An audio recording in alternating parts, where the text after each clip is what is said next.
నవగ్రహాల్లో శుక్ర భగవాన్ ఆలయం ఇది. దీని స్టోరీ వచ్చేసేసి ఏంటంటే, బలి చక్రవర్తి వామనమూర్తికి దానం ఇవ్వాలనుకున్నప్పుడు ఇవ్వద్దు అని చెప్పేసి అడ్డుపడతాడు. ఆయన దర్భపుల్లతో కమలంలో దూరిన దర్భపుల్లతోటి ఆయనకు ఒక కన్ను పోగొట్టడం జరుగుతుంది. అప్పుడు శివుణ్ణి ప్రార్థించి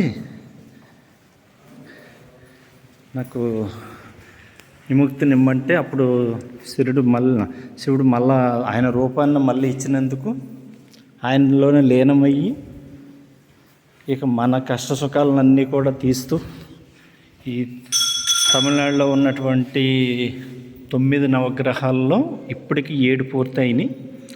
మిగతా 2 సాయంత్రానికి ఒకటి అవ్వచ్చేమో, రేపు మిగతా బ్యాలెన్స్ ఒకటి ఉంటుంది.